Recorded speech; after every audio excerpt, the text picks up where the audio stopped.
Healthy pregnancy અને healthy baby જોઈએ છે તો આ 10 મિસ્ટેક તો કરતા જ નહીં. તો પહેલી મિસ્ટેક છે કે બધા કહેતા હોય કે પ્રેગ્નન્ટ હોઈએ તો 2 માણસ માટે ખાવું પડે. તો 2 માણસ માટે ખાવું તો વાત ખોટી જ છે.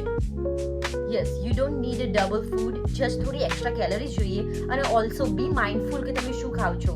તો તમે પ્રોટીનનું પ્રમાણ થોડું વધારે રાખો, કાર્બ્સ થોડા ઓછા ખાઓ, શુગર તો નો. બીકોઝ અમને જેસ્ટેશન ડાયાબિટીસ થઈ હતી અને the last 3 months were really hard.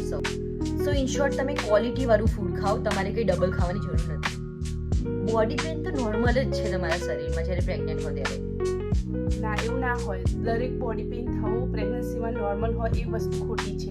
તમારે કોઈ પેઇન થતું હોય ને તમને કોઈ પેઇન સતાવતો હોય તો તમે ડૉક્ટરને જણાવી શકો, ડૉક્ટરની એડવાઇસ લો. પછી અમુક પેઇન તમને પોસ્ચરના કારણે થતા હોય કે મૂવમેન્ટના લીધે થતા હોય તો તમે પ્રીનેટલ સ્ટ્રેચિંગ કાં તો પ્રીનેટલ ક્લાસીસ લઈ અને પ્રીનેટલ યોગા કરી શકો. પછી તમારું પોસ્ચર પ્રોપર કરી શકો તો એ બધું હેલ્પ કરે. ત્રીજી મિસ્ટેક તો બધા કહેતા હોય કે પ્રેગ્નન્ટ હોય તો બેડ રેસ્ટ જ કરવાનો, આરામ જ કરવાનો આખો દિવસ. ના, એ વસ્તુ ખોટી છે. અનલેસ કે તમને તમારા ડૉક્ટરે એડવાઇસ કર્યું હોય કે complete bed rest is necessary, otherwise staying active is the best thing you can do during pregnancy. અને ચોથી મિસ્ટેક કે શું મેન્ટલ હેલ્થ ઇમ્પોર્ટન્ટ છે ખરા પ્રેગ્નન્સીમાં? સાચી વાત. લોકો મેન્ટલ હેલ્થને કોઈ પ્રાયોરિટી આપતા જ નથી, પરંતુ પ્રેગ્નન્સીમાં મેન્ટલ હેલ્થ અને ફિઝિકલ હેલ્થ બંનેનું કેર કરવું પડે. તમે જેટલા મેન્ટલી સ્ટ્રોંગ બનશો એટલું બેબી બી સ્ટ્રોંગ હશે.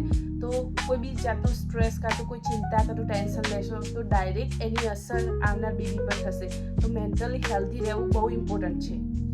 5મી મિસ્ટેક કે લેબર વિશે કંઈ જાણવાની જરૂર જ નથી, કે જ્યારે થશે ત્યારે જોઈ જશે. ના, એકદમ વસ્તુ ખોટી છે. આઈ નો કે જ્યારે તમને કોઈ વસ્તુનો ડર લાગે તો આપણે શું કરીએ, એનાથી દૂર ભાગીએ. But we should do vice versa. આપણે જે વસ્તુથી ડર લાગે છે એના ફેસ કરો. તો લાઈક લેટ્સ સે તમને લેબરની ડર લાગે છે તો તમે પ્રીનેટલ ક્લાસીસ લો, જાણો કે લેબરમાં એકચ્યુઅલી શું થવાનું છે, કઈ રીતે બધા ઓપ્શન્સ અવેલેબલ છે. તો એ રીતે અલગ જ કોન્ફિડન્સ આવશે. અને 6ઠ્ઠી મિસ્ટેક છે comparison with other pregnant women. તો પ્રેગ્નન્સી તમારી પોતાની યુનિક જર્ની છે. તમારું બોડી અલગ હોય તો પ્રેગ્નન્સી જર્ની બી અલગ હોય. તો હોલ પ્રેગ્નન્સીમાં ધ્યાન રાખવાનું કે પરફેક્ટ થવું કે કોઈના જોડે કમ્પેરિઝન કરવાની જરૂર નથી, પણ હેલ્ધી કઈ રીતે બનવું એ જાણો. 7મી મિસ્ટેક કે ન્યુટ્રિશન સ્કીપ કરી શકાય, ચાલે? ના ચાલે. સપ્લિમેન્ટ જરૂરી છે તમારી પ્રેગ્નન્સીમાં. અને અમે જે પ્રીનેટલ લીધા હતા એ તમારે જોઈતા હોય તો અમે કમેન્ટ બોક્સમાં એની લિંક છોડીશું તો તમે બાય પણ કરી શકો છો. અને we need protein, iron in our daily diet, if not supplement is necessary. અને 8મી મિસ્ટેક એ છે કે સ્લીપ કોમ્પ્રોમાઇઝ કરવી.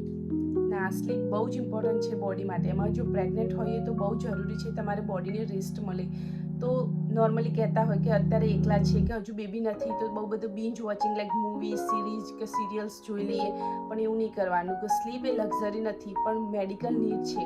ઇનફ સ્લીપ એ તમારા બોડીનું એક બેઝિક થિંગ છે હેલ્ધી રહેવા માટે. તો ઇનફ સ્લીપ રહેવી બહુ જ જરૂરી છે. 9મી મિસ્ટેક કે બર્થ પ્લાનની કોઈ જરૂર જ નથી. ના, બર્થ પ્લાન કરવું એ એક જાતની તમારા પ્રેગ્નન્સી કાં તો લેબરમાં એકદમ ક્લેરિટી આપશે. તો તમે પહેલેથી જ તમને ખબર હોય કે તમારા કયા પ્રેફરન્સીસ છે, કયો તમારો સપોર્ટ પર્સન તમારો જોડે આવશે કે નહીં આવે, હોસ્પિટલમાં કઈ ચોઇસીસ તમને કરવા મળશે કે નહીં મળે, એક જાતની તમને ક્લેરિટી આપે. મિસ્ટેક કે જે જાણવી બહુ જ જરૂરી છે, I must be strong syndrome. Pregnant હોય ત્યારે લોકો કહેતા હોય કે હવે સ્ટ્રોંગ થવું પડશે, કે મોમ બનવાના છો તો સ્ટ્રોંગ થવું પડશે. સાચી વાત છે, પણ તમે ask for help, like communicate કરો. તમારે કોઈ હેલ્પની જરૂર હોય તો તમારા પાર્ટનર જોડે, પેરેન્ટ્સ જોડે કે કોઈ ફ્રેન્ડ્સ કાં તો રિલેટિવ્સ જોડે. તો એમાં કંઈ આપણે વીક નહીં લાગવાના. તો સ્ટ્રોંગ રહેવાનું જ છે, નો ડાઉટ. પણ તમારે જ્યાં જરૂર હોય તો આસ્ક ફોર હેલ્પ, કમ્યુનિકેટ કરો. અને ઘણીવાર પ્રેગ્નન્સીમાં બધા હોર્મોન ઇમ્બેલેન્સ થઈ જતા હોય તો કોઈ વાર રડવું બી આવે, તો એ બધી વસ્તુ નોર્મલ છે. તો આ વિડીયો આટલા સુધી જોતાં તમને મનમાં એવો વિચાર આવતો જ હશે કે આ બધી ભૂલો તો હું કરું જ છું, પણ હવે આ વિડીયો જોયો, તમે જાણ્યું તો હવે ખબર પડી ને. તો જ્યાંથી જાગ્યા ત્યાંથી સવારે એવું કહીએ છીએ ને, તો હવે જાણી લીધું તો હવે ઇમ્પ્રુવમેન્ટ કરવાનું ચાલુ કરી દો તમારી હેલ્ધી પ્રેગ્નન્સી માટે.